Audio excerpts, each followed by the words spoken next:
శ్రీ గణేశాయ నమః. అందరికీ నమస్కారం అండి. ఈ వీడియోలో 2025 సంవత్సరంలో ఏప్రిల్ నెలలో అంటే చైత్ర మాసంలో సంకటహార చతుర్థి వ్రతం ఎప్పుడు వచ్చింది, చవితి తిథి వివరాలు, ఈ నెల గణపతిని ఏ నామం పీఠం పేరుతో పూజించుకోవాలి, ఇంకా రాష్ట్రాల వారీగా చంద్రోదయ సమయాలు అన్నీ కూడా ఈ వీడియోలో అయితే తెలుసుకుందామండి. అందుకని వీడియోని ఎవరు కూడా ఎక్కడ కూడా స్కిప్ చేయకుండా చివరి వరకు అయితే చూడండి. మానవులకున్న కష్టాలను తొలగించే వ్రతమే సంకటహార చతుర్థి వ్రతం. మనకి ఈ కష్టం ఇంకా తీరదు అనుకున్న కష్టం నుండి మనం సులభంగా బయటపడాలంటే ఈ వ్రతాన్ని తప్పకుండా ఆచరించాలి. ఈ వ్రతాన్ని 3 కానీ 5 కానీ 9 కానీ 11 కానీ 21 కానీ ఇలా ఇన్ని మాసాలు ఆచరిస్తానని సంకల్పం తీసుకుని ఈ వ్రతాన్ని ఆచరిస్తే మనకున్నటువంటి కష్టం తప్పకుండా తీరుతుంది. అంతటి శక్తి ఉంది ఈ సంకటహార చతుర్థి వ్రతానికి. అయితే మనకి పురాణాల ప్రకారం ఈ సంకటహార చతుర్థి వ్రతం ప్రతి మాసంలో కూడా పౌర్ణమి తర్వాత వచ్చే బహుళపక్షం చంద్రోదయ సమయంలో ఏ రోజైతే చవితి తిథి ఉంటుందో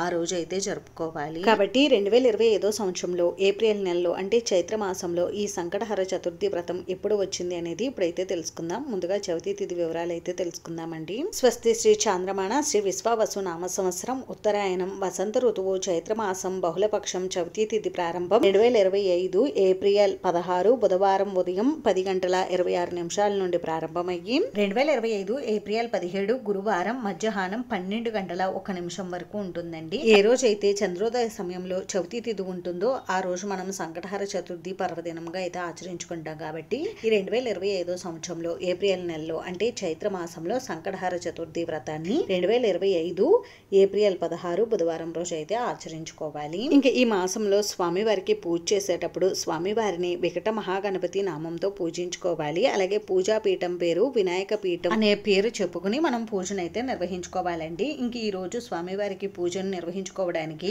ఉదయం శుభ సమయం వచ్చేసి ఉదయం 6:55 నుండి 7:30 లోపు మీరు స్వామివారికి ఉదయం వేళల్లో ముడుపు కట్టుకుని పూజ నిర్వహించుకోవాలి.